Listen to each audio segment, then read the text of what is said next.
আসসালামু আলাইকুম। আজকে আমি বানাবো ফ্রুট কাস্টার্ড। তো এখানে আমি ফ্রুটসগুলো নিয়েছি। আঙ্গুর ২ রকমের আঙ্গুর, বেদানা, আপেল, স্ট্রবেরি আর কলা। তারপরে হলো এখানে কাস্টার্ড পাউডার, দুধ ১ কাপ, বড় কাপের ১ কাপ দুধ নিছি। তারপরে চিনিটা স্বাদ মতন দিবেন। যে যেরকম মিঠা খান ওই রকমই দিবেন। তো এখানে আমি ফ্রুটসগুলো এখন সুন্দর করে কেটে নিব। প্রথমে আমি আঙ্গুরগুলা কেটে নিব।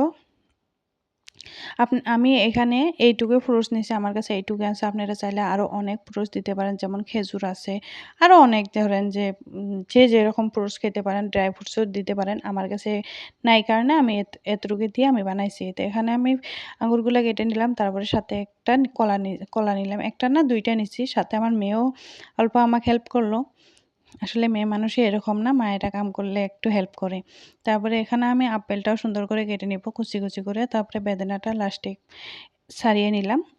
নেওয়ার পরে এখানে রেডি করে নিলাম সুন্দর করে। তারপরে হাফ কাপে দুধের সাথে ২ কাপ কাস্টার্ড পাউডার দিলাম। যেহেতু আমার ২ কাপ কাস্টার্ড পাউডার হয় নাই, আমি পরে আরও ১ চামচ দিছি। ২ চামচ হয়নি, আরও ১ চামচ দিছি পরে।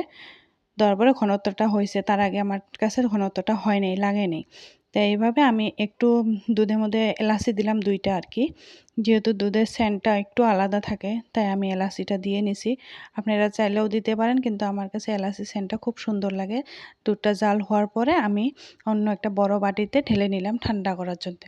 নাড়াচাড়া করে ঠান্ডা করে নিয়ে আমি ফ্রুটসগুলো সুন্দরভাবে দিয়ে দিলাম।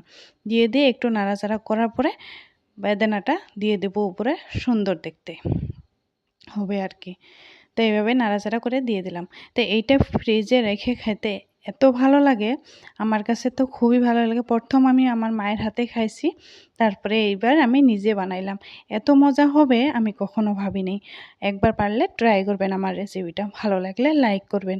এত সুন্দর হয়েছে, দেখতেও যেরকম সুন্দর, মাশাআল্লাহ খাইতে আরও বেশি টেস্ট। ভালো লাগলে একটা লাইক করবেন। আসসালাম।